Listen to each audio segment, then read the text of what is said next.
Okay, as I showed you before, there's a light boundary coming in over areas right by the Twin Cities, and eventually that could bring maybe a light shower or two, but I suspect maybe not so much because we have a lot of sunshine in the forecast today with temperatures widespread in the 60s here, holding on to seasonal average temperatures. You'll get into most of those middle 60s and upper 60s in the forecast. You get down to Prairie du Chien at 68 degrees. We'll also take up to back to La Crosse where you're looking at 68 degrees today there. Plenty of sunshine on the way with a few high clouds.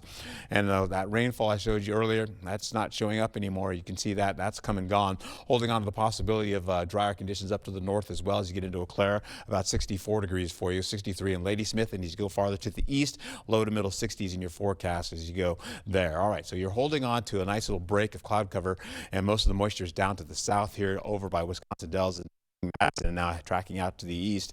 We'll see again that frontal bound, that system comes in and it's really weak. It'll hold on, just bring in cloud cover for us, and we'll see temperatures in the 60s as we get into your noon hour. We're talking upper middle 50s to the lower 60s in your forecast. So you may need a jacket or a little sweater, a light sweater today in your forecast for this afternoon, getting into the 4 o'clock hour. Still holding on to low to middle 60s in your forecast there, and then once again holding on the possibility by the 9 o'clock hour, frost is going to start to come in. Beyond that, we'll see that getting into the overnight hours. Temperatures drop below 30. You're seeing 27 in Ladysmith. You're seeing 29 over in Winona, 34 for La Crosse, and then 34 for Roqua. That's at the 5 o'clock hour. Then we click it over to the 6 o'clock hour. You're looking at temperatures in the lower 30s. La Crosse is still 34. Eau Claire is at 30 degrees. Clicks over to 29 though by the time you get in the 7 o'clock hour, and then of course we see temperatures try to bump back up in the 9 o'clock kind of zone. You're looking at 3 o'clock to the little 40s to upper 40s, and you get into the noon hour, into the 1 o'clock hour, you're looking at low to middle 50s. In fact, you're seeing some upper 50s down to the south. Potential for frost is not out of the question in the forecast, getting up from the north and working its way southward and then becoming an issue as we go deeper into October. And of course, we'll see highs for Wednesday, 60s widespread for tomorrow.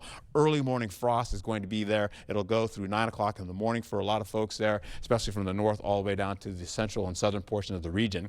Once you get into it here, we'll still hold on to seasonal average temperatures for the next few days to finish out by the 13th, with rainfall coming in for Thursday. Back again for the weekend, possibly, as you can see, holding on to the possibility of a little bit of rainfall coming in for your Thursday night going into Friday. Then that kicks into Friday, dropping down to the south and continues out by Madison, and up and out it goes with a little light moisture to finish out going into your Friday. And as we try to get closer to Saturday, nothing really is happening until we get into the possibility of that maybe later on overnight, possibly into Sunday. Thursday's highs, you're going to be seeing mostly 60s widespread. And as you finish out over the next few days, my friends, this is what I've got going on for you. Your local temperatures are going to wind up being like this. You'll see the upper 60s to the low 60s, middle 60s, then back to mild conditions for Friday going into your weekend with a really kind of nice looking weekend. But you do have cloudiness and the possibility of rainfall coming in the forecast going into Monday. Be safe.